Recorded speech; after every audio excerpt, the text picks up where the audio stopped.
Shalom semuanya. Apa kabar? Biasa di luar? Oke, sebelum kita mulai coba yuk lihat kanan kirinya bilang aku adalah orang yang disayang Tuhan. Amin. Amin. Ya. Saya melihat ya beberapa waktu terakhir saya melihat di mana jemaat ya Tuhan berkati, Tuhan buka jalan. Wow, saya sungguh takjub. Ya. Kasih Tuhan itu tidak pernah berubah. Dulu, sekarang, dan selamanya. Kadang-kadang kasih kita yang selalu berubah. Betul? Ya Pak ya? Saya juga sama gitu loh ya. Kadang-kadang kita dalam kondisi tekanan gitu ya. Kita kondisi stres ya, kerjaan ya. Di rumah mungkin gitu kan. Kadang-kadang kita lupa bahwa Tuhan itu baik. Betul? Tapi Tuhan itu tidak pernah lupa kalau kita itu anaknya. Ya, nah ingat waktu bulan lalu ya, bulan lalu atau kapan tuh? 2 bulan yang lalu. Waktu saya khotbah di sini, ya laptop saya hang, betul ya? Saya nggak bawa laptop, hari ini udah baru. Ya, Tuhan kasih yang baru. Ya, waktu itu Tuhan coba bilang, Tuhan, aku pengen beli. Saya udah tanya Korosi dari tahun lalu ya, Korosi ya. Saya pengen beli yang apa namanya? Yang Microsoft itu ya, yang standalone itu. Wah keren tuh kayaknya. Tapi Tuhan bilang, gak usah beli. Kita juga gue kasih. Ya udah deh gitu kan. Tapi nunggunya lumayan loh. Setahun. Ya, yang penting cuma satu. Apa? Percaya. Sabar. Betul? Kayak Koyanto gitu ya. Sabar dia nunggu 4 bulan ya enggak? Nunggu kerjaan gitu kan. Udah detik-detik hampir ditendang sama ibu kos gitu ya. Tuhan kasih gitu kan. Umur 70 lebih, nyari kerjaan enggak gampang, 4 bulan bayangin bergumul tiap hari. Nyari kerjaan di usia 70 tahun lebih itu enggak gampang saudara. It's not easy. Ya kan, saya cuma terakhir ngomong sama Koyanto, kalau memang udah waktunya pulang ya sudahlah pulang gitu kan. Ya enggak? Tapi kalau belum ya nanti Tuhan buka. Jadi terakhir Tuhan buka. Siapa yang tahu dan siapa yang sangka. Waktunya memang belum selesai di sini. Tapi kalau memang udah selesai kita mau kayak apapun ngototnya gitu kan. Ya tetap aja enggak terbuka. Ya we have to go home, go back to Indonesia, ya udah gitu kan. Artinya Tuhan punya misi yang lain dalam hidup kita. Ya. Tetapi balik lagi bahwa saya pernah menyampaikan di sini bahwa tentang ultimate plan. Ya. Saya pernah membahas di tempat ini bahwa tentang ultimate plan Tuhan dalam hidup kita itu Yeremia. Di kitab Yeremia 33 berkata bahwa rancanganku atas hidupmu adalah apa? Rancangan yang penuh dengan damai sejahtera dan masa depan yang penuh dengan harapan. Yeremia 29 ya. Meleset dikit ya. Supaya kita tahu jemaat baca Alkitab apa enggak. Ya gitu. Cara ngelasnya pelita kan di situ ya. Oke. Nah hari ini saya akan membahas satu topik di mana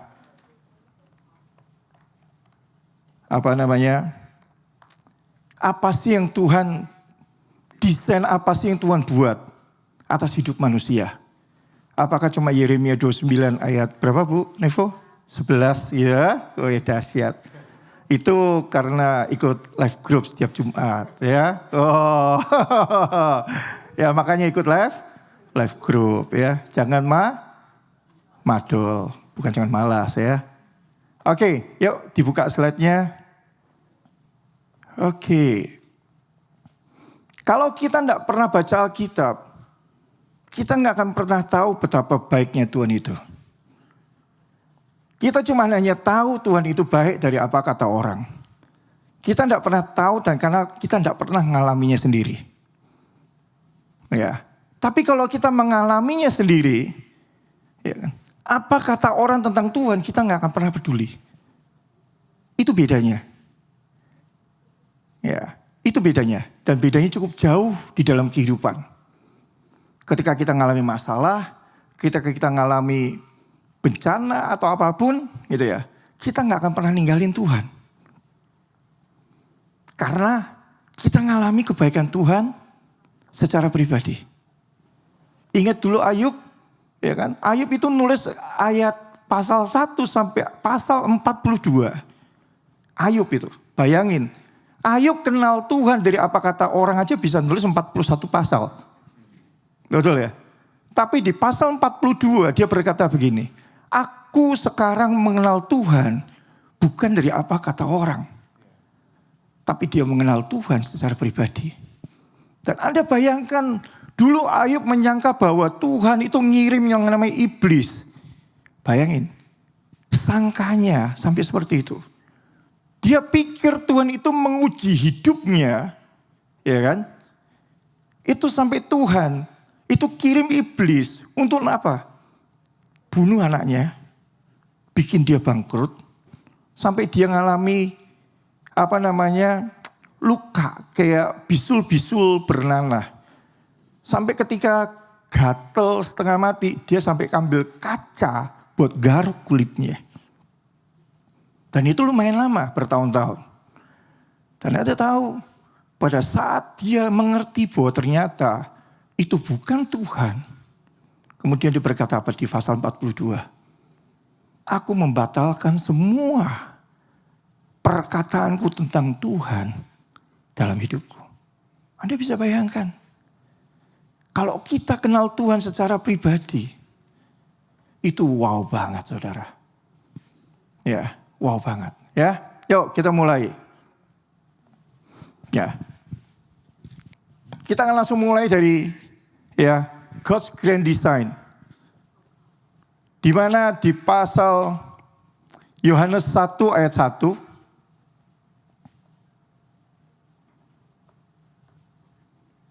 In the beginning was the Word, and the Word was with God, and the Word was God. Jadi pada mulanya itu adalah firman, dan firman itu bersama-sama dengan Allah, dan firman itu adalah Allah itu sendiri. Ya. Dan kalau kita belajar yang namanya firman itu lebih dalam lagi. Saya pernah bercerita, bahkan di sini ada Bang Jo waktu itu juga khotbah mengenai ini. Di mana kata in the beginning itu adalah kata Bereshit dalam bahasa Ibrani. Yang artinya adalah anak Allah akan mati di atas kayu salib. Jadi kata pertama di dalam Alkitab Kejadian 1 maupun di kata Yohanes 1. Itu Tuhan sudah merancangkan bahwa dia akan mati di atas kayu salib untuk menebus kita. Makanya kenapa manusia itu tidak tidak dikerangkeng. Ya, tidak dikasih kurungan atau tidak dibatasi dengan apapun. Ketika Tuhan buat manusia di Taman Eden, dia biarkan manusia itu hidup bebas dengan pilihannya sendiri, dengan gayanya sendiri. Ya, bahkan dia berani taruh yang namanya pohon kehidupan dan pohon pengetahuan baik dan jahat. Seharusnya, gitu kan? Kalau kita tahu, kita sebagai orang tua, betul ya? Kita orang tua kan biasanya kalau kita punya anak kecil gitu kan, tembok aja kita udah pagari semua toh, pakai bantal gitu ya. Supaya apa? Supaya anak kalau kecil lagi jalan, lagi belajar lari, nggak nabrak tembok gitu kan. Kalau nabrak pun nggak sakit. Nah Tuhan juga sama. Tuhan tahu pilihan apa yang menjadi keputusannya itu adalah fatal. Dia tahu, gitu kan? Bakal fatal dia tahu. Gitu ya. Tapi dia tidak takut. Dia tetap buat manusia. Walaupun endingnya adalah jatuh. Tapi dia tetap buat manusia. Karena apa? Karena in the beginning, He has plan buat manusia. Dia punya rencana yang luar biasa buat manusia. Dia nggak takut apapun. Nah, makanya kenapa di awal kita ngomong bahwa aku adalah orang yang dicintai Tuhan. Sebenarnya bukan kata orang yang dicintai. Sebenarnya kita harusnya ngomong bahwa aku adalah anak yang dicintai Tuhan. Seharusnya ini tiap pagi dan tiap saat kita harus ngomong itu. Supaya apa? Supaya kata-kata ini terus merasuk dan menjadi rema dalam hidup kita. Jadi kemanapun kita pergi, kita ngalami apapun, kita selalu ingat, ya kan? Bahwa apa? Kita tuh anak yang dicintai Tuhan. Kalau kita menjadi anak yang dicintai Tuhan, kita akan dijagai, kita akan dilindungi. Siang dan malam. Kita tidak perlu takut dengan kehidupan. Terakhir saya bercanda sama istri saya karena istri saya mau beli insurance gitu ya. Saya cuma berkata bahwa dapat berapa gitu ya. Dapat berapa? Maksudnya kalau kita beli gitu kan, kita dapat kalau meninggal atau apa kita dapat ini kan. Apa namanya? Kita bayar premi kita dapat apa? Kompensasinya gitu ya. Saya cuma tanya dapat berapa? Nope goceng US dollar. Wah lumayan gue bilang ya. Kalau gue mati itu kan keluarga ini bisa dapat nope goceng ya. Paling gak bisa beli rumah ya gak. Soal gue dikubur atau dibakar pulang Indonesia lu gak usah perlu pusing juga gitu kan. Dia ngoceh gitu kan. Lu gila lu gitu ya. Lu ya enggak gue bilang ya. Artinya Tuhan gue bisa pulang kapan aja gitu kan. Ya enggak, kenapa? Saya gak terlalu pusing gitu loh. Walaupun tanpa insurance pun gitu ya. Hari ini saya meninggal pun saya tenang gitu loh. Karena saya percaya bahwa istri saya dan anak-anak saya pun juga tidak akan pernah ditinggalkan. Bukan karena ada nope goceng gitu ya, bukan gitu ya. Tapi ketika ada nope goceng gue lebih tenang lagi gitu ya. Lu betul gak? Ya kan? Nah, karena kita punya manajemen namanya. Dan itu berikan kita hikmat. Betul ya? Nah ini. Ya. Nah, sama gitu ya. Ketika in the beginning God created heaven and earth. Ya. Terus kemudian dia belum buat manusia. Tapi dia buat yang namanya apa? Malaikat. He created an angels. Ya. Many angels. Mungkin millions of angels. Jutaan malaikat. Dan semuanya cantik-cantik dan keren-keren. Kita mah gak ada apa-apanya. Dan kalau Anda melihat di Google gitu ya, mereka gimana Tuhan kasih mereka penglihatan, ya kasih mereka kayak apa namanya visualisasi tentang malaikat. Mereka bisa gambar itu malaikat. Mereka bisa deskripsi malaikat begitu detailnya. Lihat malaikat ada sayapnya 2, ada sayapnya 4. Ya, bahkan Yesaya, Yeremia, bahkan Yeskiel, mereka juga dikasih lihat malaikat gitu ya. Ada kerub, ada kerubim, ya. Ada apa lagi, ya kan? Ada 7 Ark of Angels, ya, di mana ada Michael, Gabriel, Rafael, ya, dan macam-macam. Ya, itu mereka warnanya beda-beda, semua kemampuannya juga beda-beda, ya. Di situ suara mereka begitu luar biasanya, ya. Mereka keren sekali. Dan kalau kita baca di Nehemia 9 ayat 6. Ya, itu adalah ayat di mana Tuhan menciptakan malaikat. Hanya engkau adalah Tuhan.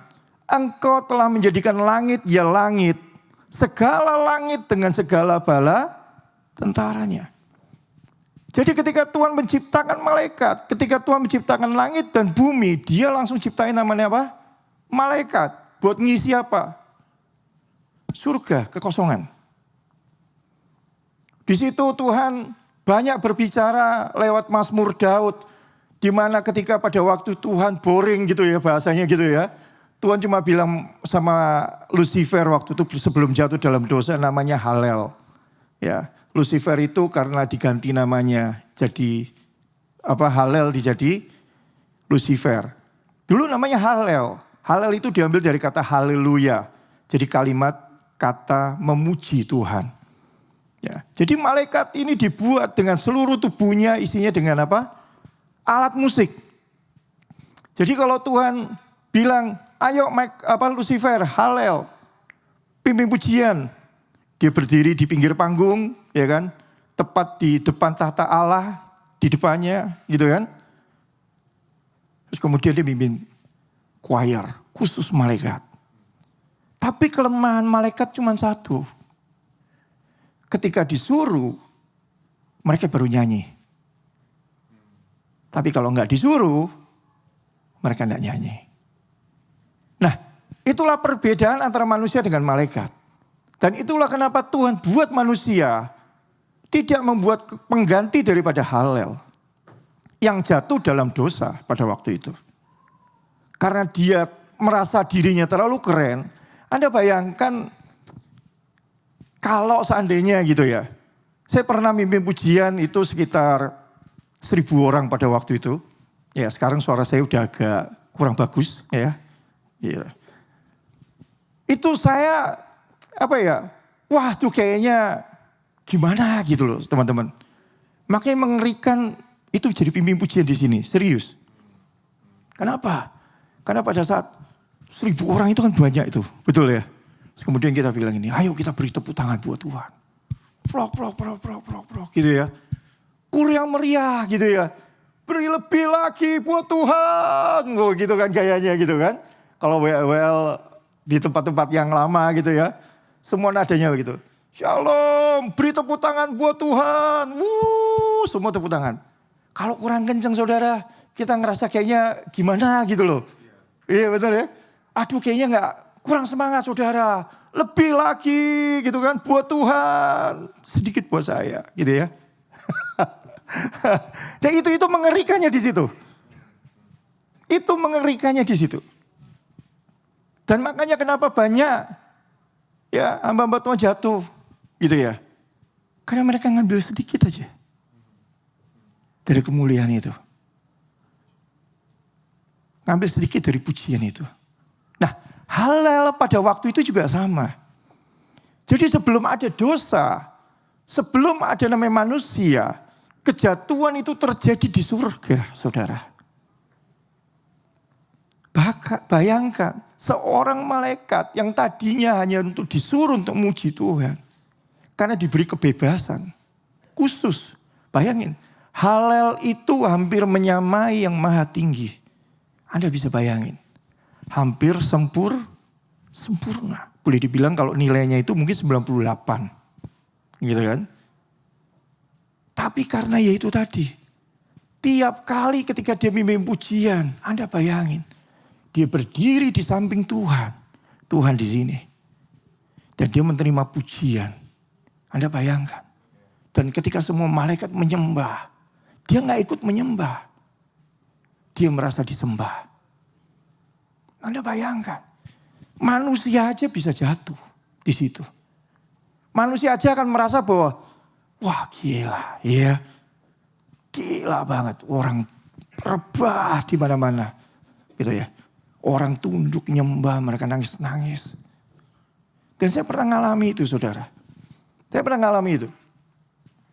Ketika saya naikkan satu buah pujian, Bapa, Engkau sungguh baik, kasih-Mu melimpah, tiba-tiba Tuhan lawat.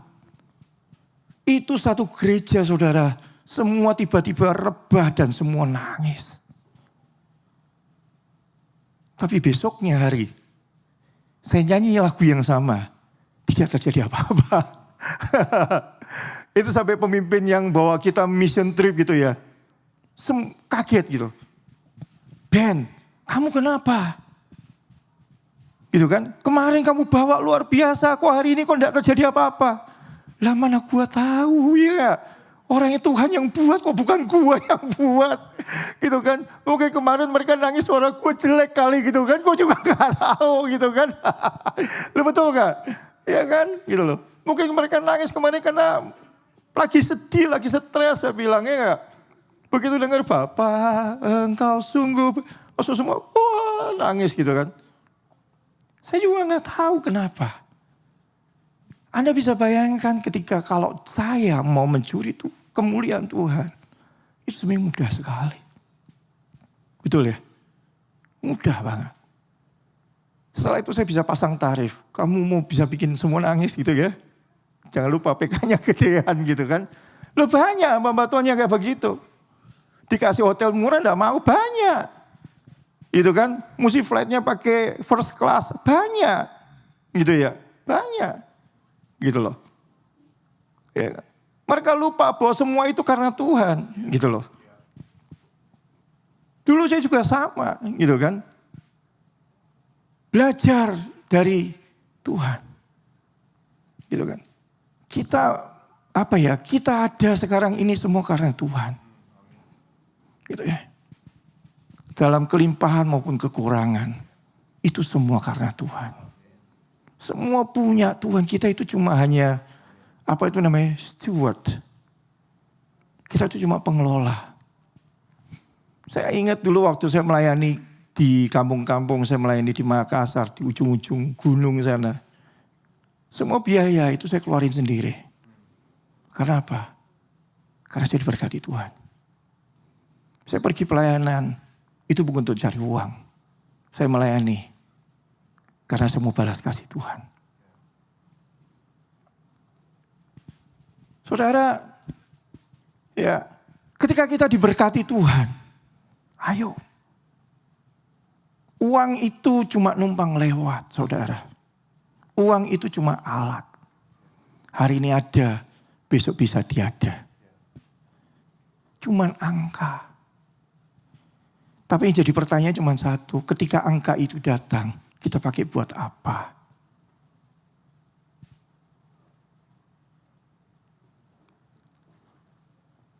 Bagaimana kita bisa dipercaya dengan Tuhan untuk hal-hal yang jauh lebih besar, mengelola keuangan yang jauh lebih besar.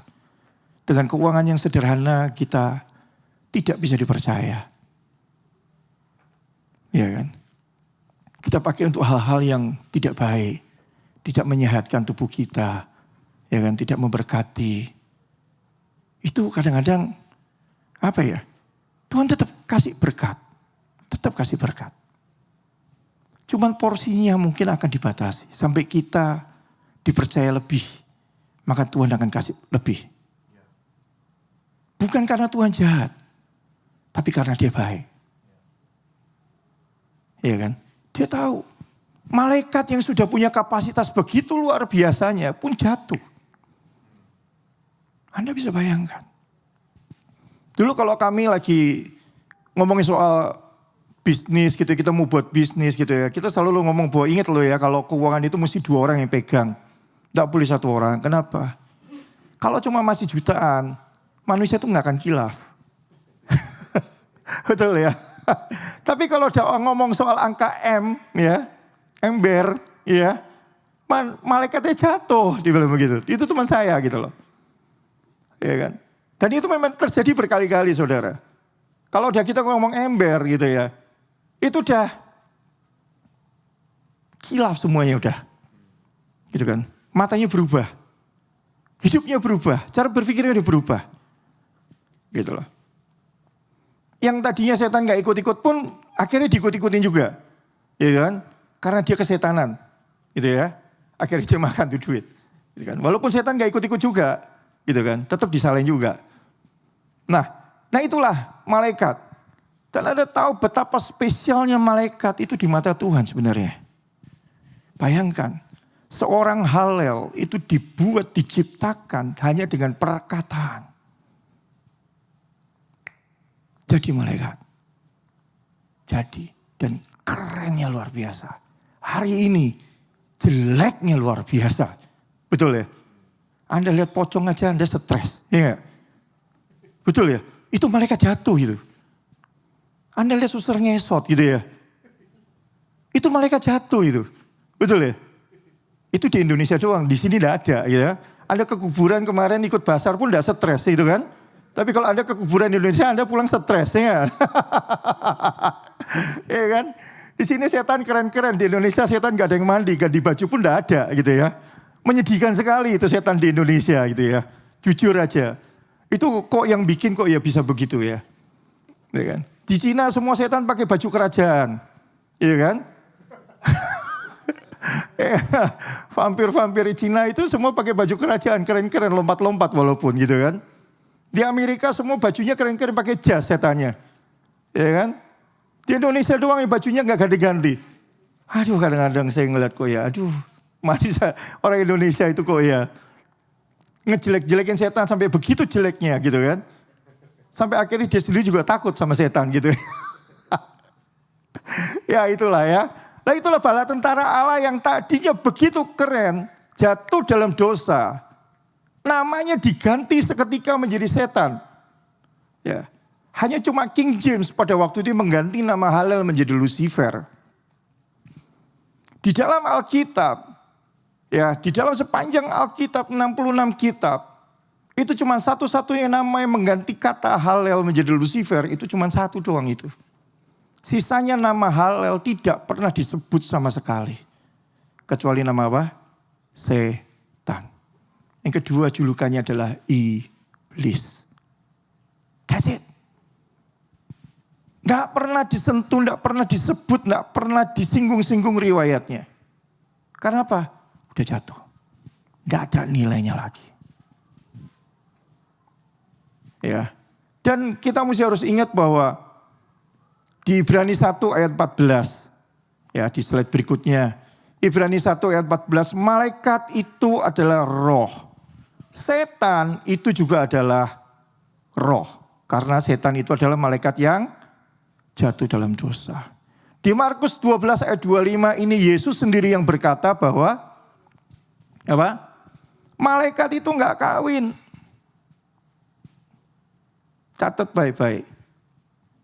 Kalau seandainya Anda nanti baca sebuah kitab dan kitab itu mengatakan atau Anda nonton film Nuh, gitu kan? Setan kawin sama manusia dan menghasilkan keturunan raksasa, itu artinya ada yang salah. Gitu. Lalu Yesus sendiri yang ngomong malaikat itu enggak kawin. Loh Anda tuh percaya sama tulisannya orang, gitu kan? Atau Anda percaya sama mulutnya Yesus yang ngomong sendiri? Loh Yesus itu nyiptain malaikat yang buat manusia. Dia yang ngomong, betul ya?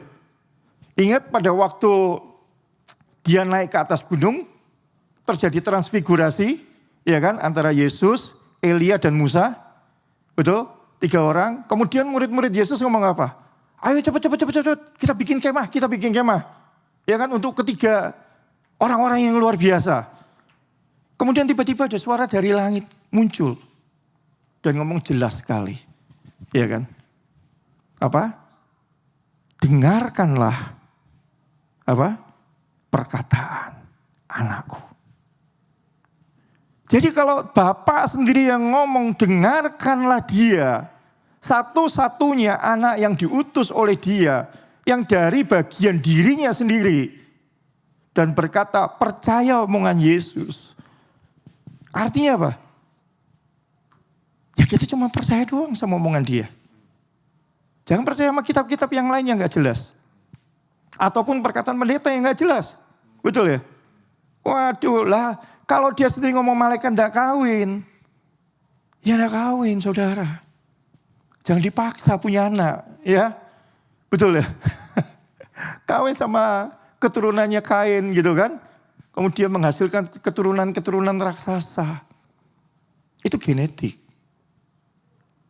Sama kayak bulan lalu saya juga tanya gitu kan. Tuhan, kok Tuhan bisa ciptain orang itu kok bisa ada warnanya merah gitu ya. Gitu? Orang Indian kan warnanya merah tuh kulitnya. Ada orang hitam. Ada yang orang Chinese warnanya kayak gini kuning-kuning langsat gini ya. Ya kan? Ada yang kulit putih gitu ya. Anak Nuh kan cuma 3. Kan genetiknya cuma 1 Nuh kan. Lah kok bisa 3 warna? Bisa 5 warna malah lebih gitu kan. Kok bisa? Kok bisa yang satu gosong, yang satu bisa pucat gitu ya? Ini kan sebenarnya tidak masuk akal, betul ya? Tapi karena Tuhan yang buat, ya udah kita percaya aja Tuhan, betul? Ya kan? Itulah hebatnya Tuhan kita, ya. Nah, lanjut lagi. Yesaya 14 ayat 13 sampai 14. Ya. Ini dia kejatuhan si Halel. Engkau yang tadinya berkata dalam hatimu, aku hendak naik ke langit. Aku hendak mendirikan tahtaku dan mengatasi bintang-bintang Allah. Aku hendak duduk di atas bukit pertemuan, jauh di sebelah utara. Aku hendak naik mengatasi ketinggian awan-awan. Hendak yang menyamai yang maha tinggi. Wow, Anda bisa bayangin. Akibat dari tadi itu, sebuah pujian dan penyembahan yang terus menerus, yang menghadap ke dirinya dengan Tuhan. Itu membuat dia merasa bahwa, kalau seandainya, iya, wah gua, itu mendirikan tata, wah keren kayaknya. Kalau gue yang duduk tuh di situ, kayaknya gimana gitu ya. Ya kan? Nah, Yeskiel 28 ayat 13 berkata, engkau tidak bercela dalam tingkah lakumu sejak hari penciptaanmu sampai terdapat kecurangan padamu. Tadinya baik-baik saja. Pada endingnya apa? Jatuh. Yeskiel 28 ayat 17. Begitu dia didapati kecurangan, dia dicomot dan lempar ke bumi. Wahyu 12 ayat 4 berkata apa? Ekor naga itu menarik sepertiga bintang di langit dan melemparkannya ke bumi. Apakah Anda pernah ngitung sepertiga malaikat di surga? Berapa banyak? Tidak pernah kan? Karena kita tidak pernah tahu berapa angkanya. Berapa juta, mungkin berapa miliar. Dari sekian miliar sepertiga diangkut. Berontak. Dilempar ke bumi. Gitu kan. Makanya gak heran di mana-mana ada setan dulunya. Betul ya? Betul gak? Gitu loh. Nah itu yang repot di situ. Ketika kita cuma terus diingatkan tentang conscious tentang setan, maka hidup kita akan penuh dengan ketakutan. Ya. Terus kemudian Tuhan berkata bahwa ini gak bisa kayak begini terus. Gua mau sesuatu yang berbeda. Kemudian Kejadian 1 ayat 26 berkata, berfirmanlah Allah, baiklah kita menjadikan manusia, ini yang paling penting, menurut gambar dan rupa kita. God's image.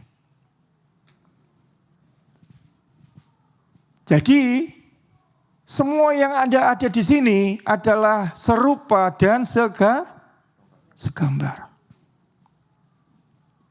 Maka dari itu kenapa saya waktu bulan lalu yuk kita kita ini kan segambar. Kita ini serupa dengan Tuhan. Bukan karena muka kita digambar setengah gitu ya. Pakai tinta terus kemudian kita menjadi serupa dengan Tuhan. Atau menjadi lebih serupa. No. Gitu loh. Atau kemudian malah ada yang lebih parah lagi dikasih tanduk gitu ya. Aduh saya sampai sedih ngeliatnya. Jujur saya sedih banget lihatnya. Udah cantik-cantik, keren-keren. Palanya dibenjolin dikasih tanduk 2 biji. Ada yang dikasih tanduk 1 biji di sini. Saya gak ngerti cara berpikir mereka itu gimana. Udah keren-keren jadi laki-laki, suaranya maco gitu ya. Dirubah, dibuang kelaminnya jadi perempuan. Bukankah itu sebuah penghinaan sama yang menciptakan? Bukankah itu sebuah pelecehan? Coba Anda bayangkan ketika Anda beli barang, waktu itu Korosi juga sempat cerita soal itu. Barang Anda sudah Anda beli mahal-mahal kemudian digambar-gambari. Bayangan perasaan Anda bagaimana? Sampai kemarin saya begitu ngobrol sama anak saya nomor 2. Dia beli PC gitu kan, $800 dari uang kerja dia waktu summer gitu kan. Saya cuma ngobrol sama dia, Moses. Menurut kamu gitu ya. Kalau tiba-tiba ada yang pakai kamu punya PC dan rusak. Perasaan kamu gimana? Atau tiba-tiba dia gak ngerti waktu, teman kamu gak ngerti soal waktu dan tiba-tiba dia pakai the whole day. Panas layarnya dan tiba-tiba mati. Apa yang menjadi perasaan kamu? Dia coba ngomong, ya sedih Pak. Gitu kan. Gimana dengan Bapakmu di surga? Ketika dia ngelihat badan kita yang dia buat begitu sempurna, kita ubah-ubah. Kita ganti-ganti suka-suka kita. Padahal dia sudah bilang apa? Kamu aku buat. Anda bayangin di kitab Mazmur gitu ya. Bukankah kita sering berkata bahwa dia itu menenun kita. Anda bayangin kata menenun. Mungkin para perempuan yang suka menjahit, dia ngerti perasaan menenunnya. Bayangkan 9 bulan dia merajut kita dalam kandungan ibu kita. Gitu ya. Kemudian kita ubah-ubah suka-suka kita. Karena menurut orang lain itu keren. Karena menurut orang lain itu lebih baik. Karena menurut apa kata orang. Gitu ya. Kemudian ikut. Tapi kita tidak pernah belajar menurut kata Tuhan. Baik atau enggak. Pernah enggak kita bertanya sama Bapak kita. Boleh enggak? Ketika kita melakukan sesuatu yang mungkin di luar kebiasaan kita. Kita yuk coba nanya. Boleh enggak? Sama waktu saya mau beli laptop. Saya tanya bapakku. Boleh enggak? Ketika saya mau beli handphone, saya tanya boleh enggak?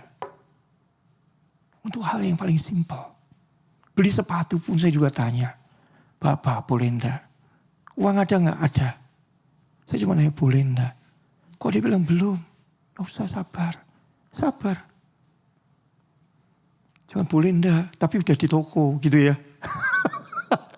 Itu kan boleh enggak? Ya. Itu maksa.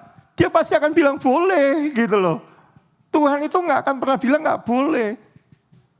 Kalau kita maksa dia pasti akan bilang, ya wis.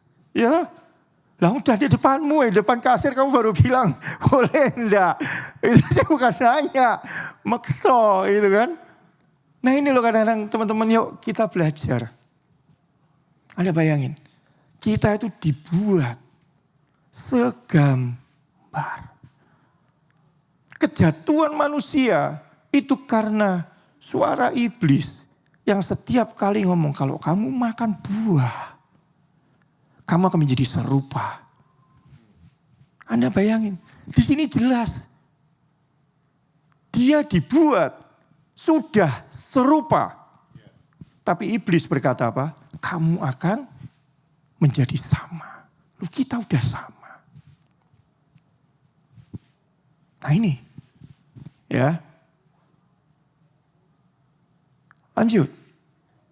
Ini yang paling spesial dari namanya manusia. Manusia itu sebenarnya bioskop. Kalau kita nonton bioskop itu artinya kita nonton sesuatu yang hidup tapi mati. Karena gambar yang seolah-olah hidup tapi tidak punya nyawa. Ya. Nah, Kejadian ya berkata bahwa ketika Tuhan membentuk manusia itu dari debu tanah, dia mengembuskan nafas hidup, nefeso, ya, dari ke hidung manusia. Demikianlah manusia itu menjadi makhluk yang hidup. Sama, ketika handphone ini dicas, dia jadi hidup. Tapi kalau nggak dicas, mati. Betul? Demikian pula juga manusia. Ayub 27 ayat 3. Selama nafasku masih ada padaku dan roh Allah di dalam lubang hidungku. Anda bayangin? Roh Allah ada dalam hidungnya. Itu Ayub. Ayub 34 berkata begini. Jikalau ia menarik kembali rohnya dan mengembalikan nafasnya kepadanya, manusia kembali kepada debu. Artinya apa? Mati. Balik. Betul? Yesaya 57 ayat 16 berkata bahwa akulah yang membuat nafas kehidupan. Ya. Mazmur 51 ayat 3, Daud sampai berkata begini, Tuhan jangan ambil rohmu yang kudus daripadaku. Saudara-saudara, kita hidup itu karena anugerah. Kita bisa ngobrol, kita bisa ke gereja, kita bisa memuji Tuhan. Pernah nggak kita pagi-pagi bangun? Ah ya, ini ada sesuatu yang baru. Bagus. Bahasa Ibrani, kata Allah itu Yahweh. Betul ya? Betul? YHWH. Kalau Anda napas, Anda tarik napas. Seorang bayi baru lahir, pertama kali dia lahir, dia akan langsung manggil nama Tuhan. Tahu gak gimana caranya? Anak kecil begitu lahir, dia pasti ngambil napas pertama.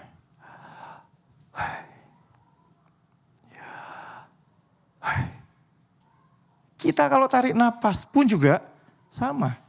Kita panggil nama siapa? Tuhan.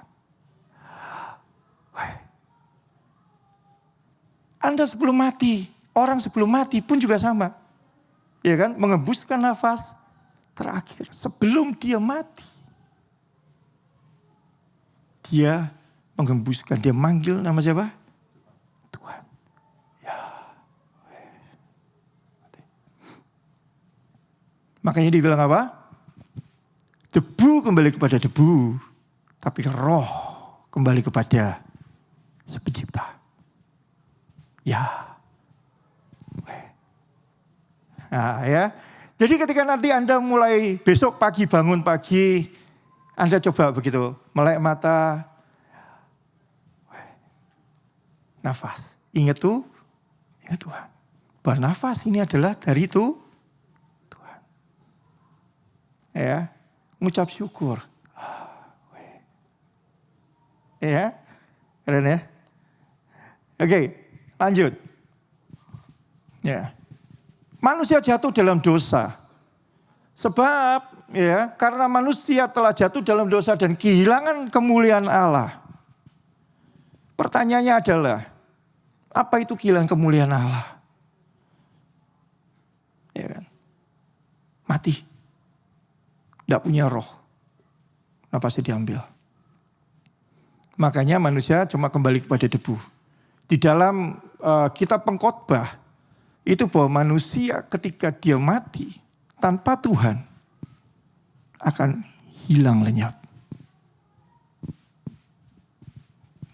Ya, karena dianggapnya dikotomi pada waktu itu oleh Salomo. Manusia cuma hidup dari tubuh dan jiwa, tapi tidak punya roh. Tapi karena Yunani atau kebalik, ya kan, itu tetap manusia trikotomi, ya tubuh, jiwa dan roh. Nah, itu nanti Anda datang ke live group, kita akan ngomongin itu ya. Nah, Kejadian 6 ayat 3, kita perhatiin. Rohku tidak akan tinggal selama-lamanya dalam diri manusia. Ya kan? My spirit will not dwell with man forever. Jadi rohku tuh gak akan tinggal dalam diri manusia. Kenapa? Karena manusia jatuh. Terpisah hubungannya dengan Tuhan. Maka itu Anda bersyukur, Anda di tempat ini, Anda terima Yesus. Anda dibalikin rohnya. Gitu kan. Makanya ketika kita berkata bahwa kalau Anda terima Yesus, Anda akan hidup untuk selama-lamanya. Yes, betul. Tapi roh Anda yang hidup selama-lamanya. Bukan apa? Bukan tubuh. Karena tubuh itu gak dapat bagian dalam kerajaan surga. Karena tubuh itu harus tinggal di bumi dan kembali kepada unsur tanah. Tuhan itu gak mengendaki badan kita. Karena badan kita akan tinggal dalam debu tanah. Tapi dia mau kita, roh kita itu balik sama dia. Itu yang diselamatkan, itu misinya dia. Oke? Nah, di dalam perjanjian lama karena belum ada penebusan, di Bilangan 11 ayat 25, roh Allah itu hinggap statusnya. Dan Tuhan berkata bahwa my spirit is among you, the kingdom of God among you. Kerajaan Allah akan berdiam di tengah-tengah umatku. Karena apa kok nggak mau tinggal? Karena nggak bisa. Karena dosa itu yang membuat kita terpisah dari Allah. Sehingga Tuhan pada waktu dalam perjanjian lama, dia hanya berbicara kepada orang-orang khusus. Orang-orang yang dipilihnya untuk menyampaikan apa yang menjadi isi hatinya kepada umatnya. Dan Anda harus bersyukur hari ini. Tanpa Anda harus berdoa melalui korosit. Gitu kan. Anda nggak harus cari Ciwulan atau Cinana gitu ya. Untuk doain Anda, untuk tanya, apa sih pesan Tuhan korosit untuk saya? Anda bisa langsung tanya sendiri kenapa? Karena setiap kita punya hak yang sama di mata Tuhan. Kita punya status yang sama di mata Tuhan. Kita punya roh yang sama di mata Tuhan. Anda tidak perlu minta korosit untuk doain kita untuk tumpang tangan untuk kita bisa sembuh. Anda bisa doa sendiri, Anda minta tumpang tangan sendiri, Anda bisa sembuh. Karena kuasa yang sama diberikan kepada kita. Sama dengan kuasa yang diberikan untuk korosit. Jadi Tuhan tidak akan pernah memberi sebuah perbedaan karena dia gembala di sini, ku berikan dia kuasa lebih besar. Enggak. Ya kan? Apakah Anda karena memberikan persembahan cuma $10 atau $5 Anda dikasih kuasa sedikit? Enggak. Gitu ya. Enggak, semua sama di mata Tuhan. Bukan karena Anda kaya, Anda miskin, Anda S2, S3, atau Anda SMA atau SD. Enggak. Ada sebuah kisah yang namanya Smith Wigglesworth. Anda pernah tahu Smith Wigglesworth? Dia adalah tukang ledeng. Itu di Inggris pada waktu itu. Dia buta huruf. Ya kan? Pada suatu saat ketika dia membetulkan plumbing dari seorang ibu-ibu gitu ya. Dia tinggal sendirian, kemudian dia betulin. Dan si ibu ini mulai cerita tentang Tuhan. Karena dia buta huruf dan dia tidak sekolah. Dia cuma punya keahlian betulin pipa. Kemudian dia tertarik. Dan kemudian dia tanya kepada yang punya rumah. Kalau aku terima Yesus, apa yang terjadi dalam hidupku? Dia bilang gitu. Kamu akan terima kuasa. Apakah aku akan sama seperti dengan Yesus pada zaman waktu itu? Bisa membangkitkan orang mati, dia bilang gitu. Menyembuhkan orang sakit dan mengusir setan. Yang punya rumah berkata, ya kamu akan punya kuasa yang sama seperti Yesus pada waktu itu. Dia berkata apa? Oke, gue terima Yesus. Tapi dengan catatan satu. Gitu kan. Habis ini gue pulang, gue mau ke rumah duka, gue mau ke tempat kematian, gue mau doain orang. Sampai apa yang kamu omongan ke saya tentang Yesus dan kuasanya terjadi dalam hidupku. Ya kan? Si ibu ini juga di situ diceritakan gitu kan. Dia juga nekat gitu ya. Udah oke, terima kuasa, terima Yesus, kamu akan terima kuasa. Benar dia pulang, dia cari rumah duka dan doain orang mati. Dan apa yang terjadi? Bangkit atau termati? Pertama kali doain, gak bangkit. Nah itu bedanya sama orang Indonesia.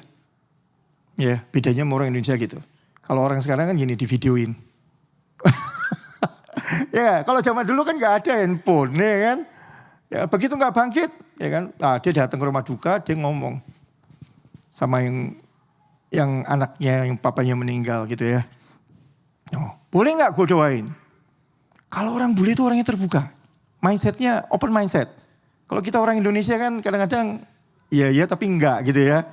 Kalau orang bule kan enggak. Kebanyakan mereka terbuka. Oke, no problem. Gitu kan. Doain sekali. Dalam nama Yesus bangkit. Tidak bangkit. Mungkin ada yang salah. Ya. Yang kedua kali doain. Dalam nama Yesus bangkit. Tidak bangkit juga. Apa yang salah? Yang ketiga doain lagi. Tidak bangkit. Sampai akhirnya berkali-kali. Dan akhirnya bangkit juga. Gitu kan. Tapi dia gak lakukan cuma sekali orang itu. Dia lakuin berkali-kali. Dan apa yang terjadi? Gitu kan. Tuhan pakai dia luar biasa. Dia cuma hanya percaya. Gitu kan. Karena dia mendengar. kemudian dibuktikan. Nah kalau kita kan enggak. Begitu kita sakit pilek gitu ya, kita doain, dalam nama Yesus gak sembuh. Dekolgen mana Dekolgen? Oke, Dekolgen sembuh gua. Ya kan? Mungkin pakai Paramek kalau sakit kepala gitu ya. Nah gitu kan? Itu yang terjadi. Ya. Nah, teman-teman bahwa ayo ketika Roh Kudus itu turun dan dwell in us, kita kembali seperti di awal manusia sebelum jatuh dalam dosa. Kenapa?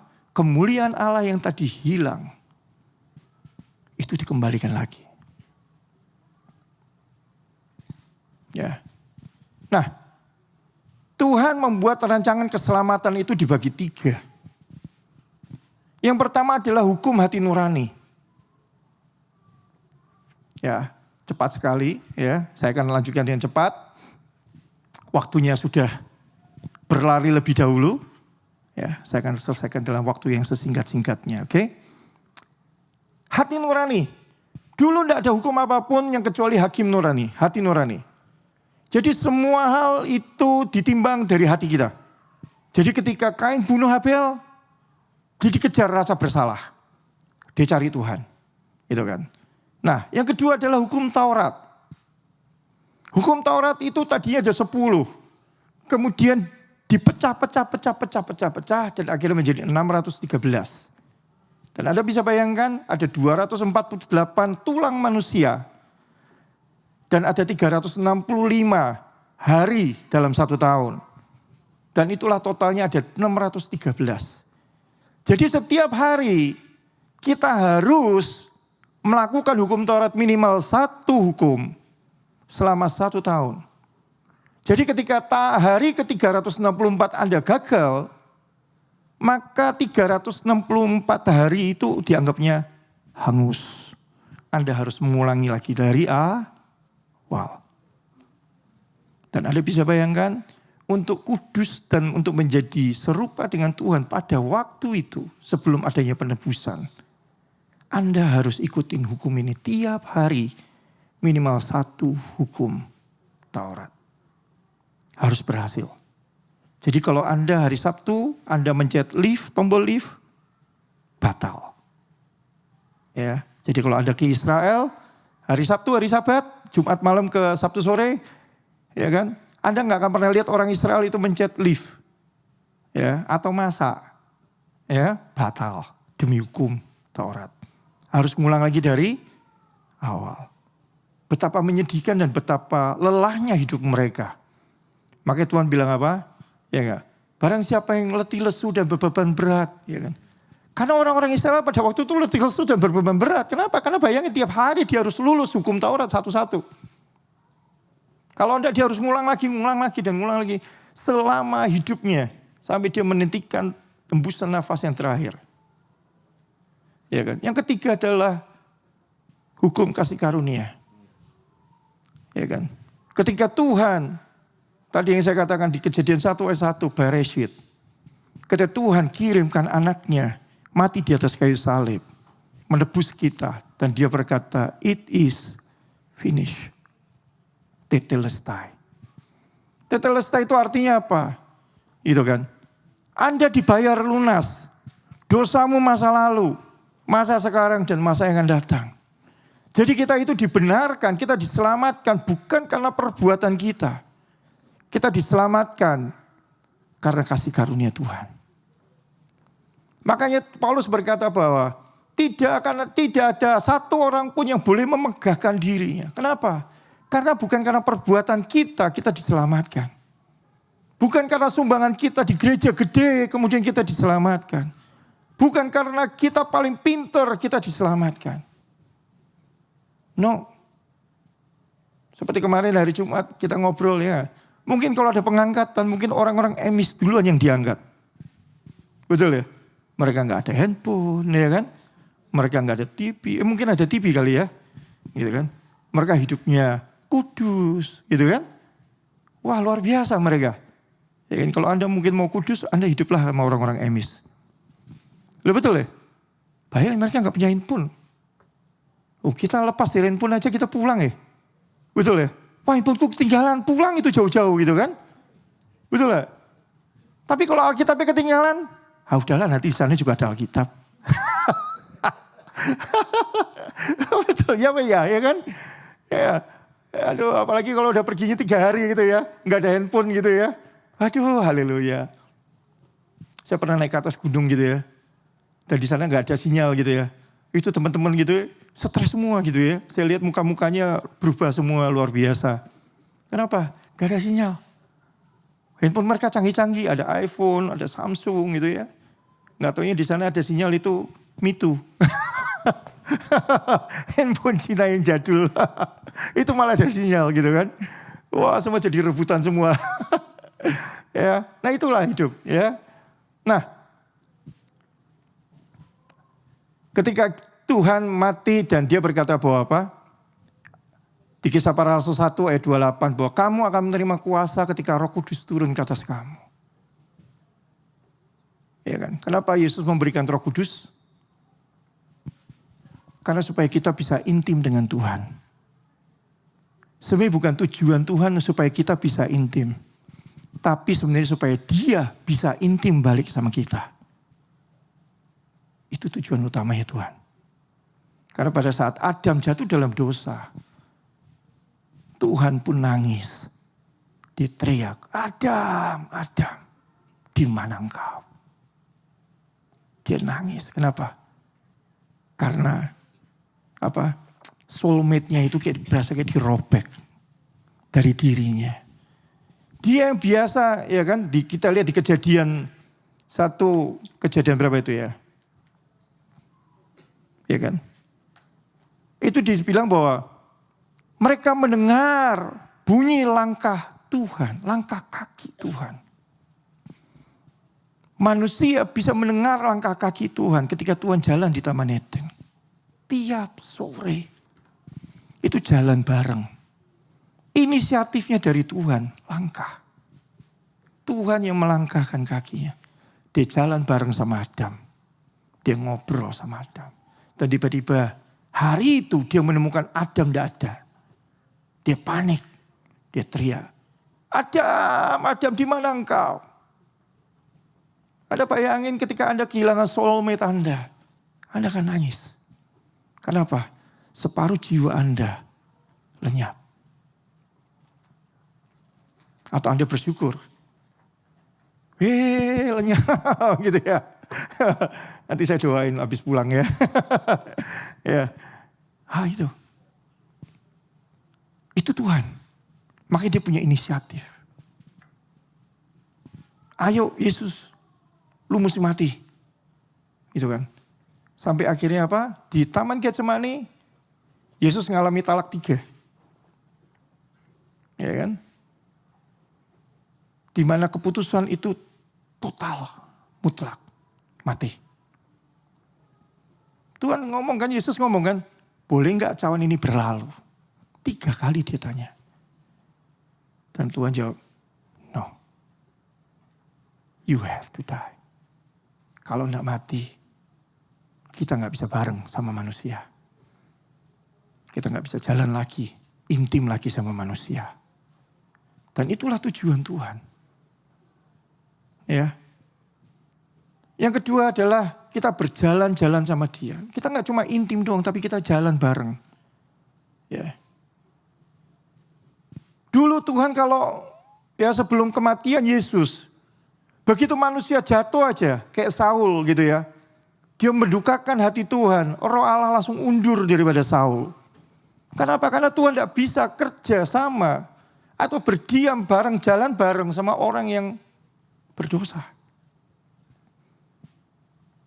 Anda bisa bayangkan, langsung mundur. Enggak basa-basi, langsung putus hubungan. Gitu kan. Tapi hari ini, ya kan, kita jatuh berkali-kali. Tuhan tetap sayang sama kita.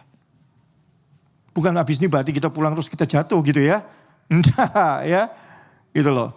Yang ketiga adalah supaya kita bisa menjadi anak-anak Allah. Dan kita bisa panggil dia Abba, Bapa.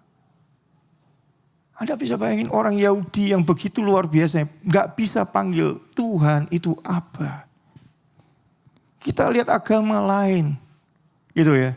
Mereka pun manggil Tuhan teriak-teriak. Betul ya? Tapi kita bisa panggil dia apa? Walaupun kita cuma sendirian di kamar. Dan dia akan jawab, ya anakku. Itu yang paling keren. Dan Anda tahu seluruh dunia itu jealous sama yang namanya kita. Makanya gak heran kita dimusuhin, kita dikejar-kejar, dibunuh, jadi martir di mana-mana. Mereka jealous. Kok segampang itu ya, cuma terima Yesus kita jadi anak. Privilege. Dan tangkap itu. Ya. Yang keempat adalah supaya kita bisa menjadi apa? Sahabat. Kita selalu nyanyi, I am a friend of God. I am a friend of God. He calls me friend. Ya, betul? Anda bayangin kita menjadi sahabat-sahabatnya Tuhan. Ya kan? Dan itulah indahnya kekristenan. Gak ada yang lain yang bisa berkata bahwa aku sahabatnya Tuhan. Gak ada yang berani, saudara. Gitu kan? Even Jewish pun gak berani ngomong kayak gitu. Cuma orang Kristen yang berani ngomong gitu. Yang terakhir, yang kelima adalah supaya kita bisa menjadi mempelainya Kristus. Bukankah itu yang diimpikan oleh orang-orang Kristen hari-hari ini? Dan bahkan dari masa lalu. Menjadi apa? Mempelai Kristus. Semua menanti-nantikan untuk supaya diangkat untuk jadi mempelai Kristus. Padahal kita tidak perlu tunggu diangkat untuk jadi mempelai. Ketika kamu terima Yesus dan Roh Kudus tinggal di dalam kita. Pada saat itulah kita menjadi mempelai Kristus. Itulah indahnya kekristenan. Dan kalau kita tahu, ya kan, kita tiap hari tinggal ngobrol sama dia. Ya, saya pernah cerita di tempat ini bahwa kita itu kalau doa, kita tidak perlu nyanyi 4 lagu. Gitu ya. Kemudian kita doa dulu. Atau kita mesti puasa. Tidak perlu. Anda tinggal langsung ngomong aja. Bapak. Gitu kan. Kayak sahabat. Ya kan. Saya panggil korosit. Saya nggak perlu nyanyi dulu untuk korosit. Kan 4 lagu kan. Untuk saya ngobrol sama beliau. Ya nggak. Saya kan nggak perlu berdoa syafaat dulu gitu kan. Untuk saya ngobrol sama korosit. Benar nggak? Atau saya harus berpuasa 30 hari gitu, atau 40 hari untuk ngobrol sama korosit. Untuk bisa minta waktu. Nggak perlu. Cuma tinggal telepon aja. Korosit ada waktu enggak? Ada, yaudah yuk ngobrol. Gitu kan. Sama dengan Tuhan juga begitu. Kamu cuma tinggal telepon Tuhan aja. Ya kan. Nggak perlu panggil 911 ya nggak? 911 ini butuh waktu ke rumah kita. Kalau dia kamu tinggal panggil kuncinya cuma satu, Bapak. Dia akan langsung jawab. Ya anakku. Mau ngomong apa? Itu indahnya kekristenan. Dan saya berharap di tempat ini yuk kita mulai sadar who we are. Siapa kita di dalam Tuhan. Amin. Yuk kita bangkit berdiri. Bapak kami ucap syukur untuk pagi dan siang hari ini di mana kami boleh belajar. Desainmu dalam kehidupan kami begitu luar biasa. Engkau menjadikan kami bukan hanya untuk kami bisa intim. Bukan hanya untuk kami bisa berjalan dengan Engkau. Tapi Engkau panggil kami anak. Engkau panggil kami menjadi sahabat. Engkau panggil kami untuk menjadi mempelai. Tuhan begitu luar biasanya Engkau dalam hidup kami. Engkau begitu menganggap kami begitu tingginya Tuhan. Walaupun kami jatuh dalam dosa. Kami tidak berharga. Tapi Engkau buat kami berharga di mata-Mu. Kami tidak mulia karena dosa. Engkau pandang kami mulia di mata-Mu. Terima kasih Bapa. Ajar kami untuk terus menghargai dan menghormati kebaikan-Mu Tuhan. Supaya kami tidak menganggap semua ini adalah sebuah kesia-siaan atau sesuatu yang tidak berguna. Terima kasih untuk keselamatan yang Kau berikan pada kami. Terima kasih Bapa. Terima kasih Tuhan. Bapak, kami mengucap syukur atas firman yang diberitakan. Ingatkan kami selalu Tuhan akan siapa kami di hadapan Engkau. Terima kasih berkati Ko Beni dan juga penyampaian firman-Nya, materaikan firman-Nya, biar Tuhan berikan hikmat juga supaya kami bisa menghidupi firman yang diberitakan hari ini. Dalam nama Tuhan Yesus kami sudah berdoa. Semua sama-sama katakan amin. Amin.